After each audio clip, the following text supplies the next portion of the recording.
The COVID-19 pandemic has forced governments around the world to borrow and spend at an almost unprecedented rate. Between April and June, America alone has borrowed $3 trillion, the largest amount borrowed in a single quarter since records began. The rise in public debt has been unlike anything we've seen in recent history. In the past, economists have warned against high levels of borrowing. But new thinking suggests much higher levels of debt might now be sustainable. The fact that there's been such a dramatic change in the consensus makes some people nervous.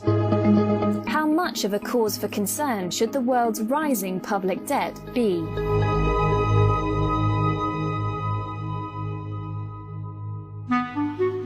Governments have borrowed to finance their spending for hundreds of years.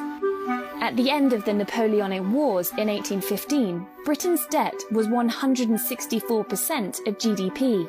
And after the Second World War, it was even higher at 259% of GDP. Historically, governments have borrowed for a few main reasons. Probably the biggest one was to fight wars. But in the past 100 years or so, governments have increasingly used their debt as a way to try to keep the economy on track. To raise money, governments issue bonds to investors. These are, in effect, IOUs that are repaid over a fixed term with interest at a rate that depends on the length of the bond. How desirable these bonds are to investors depends on the country's credit worthiness. They tend to be very safe assets. With governments, you can usually count on getting your money back. Once a bond has been sold by the government out into the market, it can be swapped and traded as many times as people care to. And that gives you a sense of how markets view the credit worthiness of the government. Government bonds are bought by many different investors, including pension funds, hedge funds, banks, and individual investors, as well as a country's own central bank and local government. Foreign governments also buy bonds. The biggest foreign holders of America's public debt are China and Japan.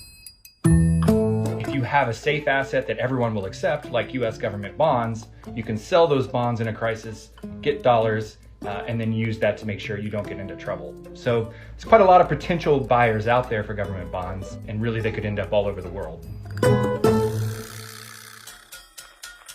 Governments' willingness to issue bonds and increase public debt has changed over time. After the sky-high debts of the Second World War, many governments were wary of going further into the red. But they continued to borrow, and in the 1970s, this was blamed for high inflation. A lot of economists spoke to governments and said, the reason you're facing these high rates of inflation is because you're borrowing so much. It's adding too much money into the economy for the economy to easily absorb, and it's pushing up prices. That really ushered in a sea change in the way that governments think about debt, and so the use of borrowing as a macroeconomic tool slowly petered out until we got to the global financial crisis.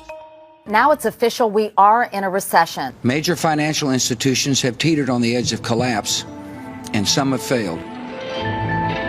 In the rich world, the financial crisis pushed public debt from 74% to around 105% in the decade following the financial crisis. And in emerging economies, it rose from roughly 35% to 48% of GDP. This ballooning debt caused political panic, with some governments pursuing strict austerity to try to bring their budget deficits down during the decade that followed. But it didn't go entirely to plan. By about 2014, the lessons of that experiment began to be pretty clear. And what we learned was austerity in a time of economic weakness hurts economies so much that it basically doesn't do any good. The economy becomes so weak that you're not earning enough in tax revenues to make it worth it. These problems with austerity led to new thinking. In 2019, former IMF chief economist Olivier Blanchard gave a game-changing speech. He argued governments could borrow far more than previously believed. I think the fact that there's been such a dramatic change in the consensus makes some people nervous, but at the same time, it wasn't a rash decision they made. It was heavily influenced by what was going on in the world around them. Blanchard observed interest rates on government bonds have been falling, making it cheap for some governments to borrow money. At the same time, the economy was growing. Take America. The rate of nominal GDP growth, which is GDP before it's been adjusted for inflation, has generally been higher than interest rates for the past 30 years. This matters because as long as GDP is growing faster than the country's debt is accumulating interest, and governments keep additional borrowing in check, then a nation can effectively grow its way out of debt at no fiscal cost. Mathematically, it's a very straightforward point. But when you're explaining this to governments and saying, this is how it goes, that ends up being quite a powerful thing. Not even a year after Blanchard gave his speech, coronavirus emerged in Wuhan, and the greatest exercise in public borrowing for generations began. Government borrowing hit a record £55 billion. Ballooning public debt. Around $300 billion, or 16% of GDP. But not every country can borrow its way through the pandemic. Almost every government has found it easier to borrow now than it was 30 or 40 years ago. But the difference between a rich country and a poorer country, which doesn't have a long record of borrowing on foreign markets, those places can't get the same interest rates. It's a source of significant inequality in terms of how countries face this pandemic, that some places can borrow almost as much as they want to support their economies and others can't. Borrowing on this scale is not without risk for anyone. You owe us a lot of money. What? As there's always the threat that interest rates could rise again. Economists aren't entirely sure why these rates have been low for so long. In general, interest rates on mortgages, government bonds, or savings accounts are driven by demand. If the desire to save is high, then interest rates will be low, as banks or governments issuing bonds don't have to tempt investors with favourable rates. There are several factors driving the desire to save, which might be keeping interest rates down. The ageing population might be one cause, as people tend to save for retirement, and pension funds buy government bonds. And fear of global financial instability may also play a part, causing investors to seek safe assets like bonds.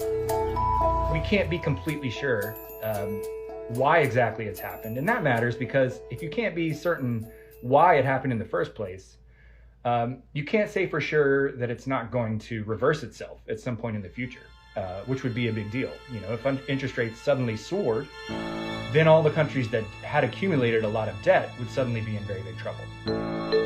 Despite these risks, the pandemic has left many countries with no option but to keep borrowing. To cut deficit spending now, while the global economy is still crippled by the pandemic, would inflict lasting damage.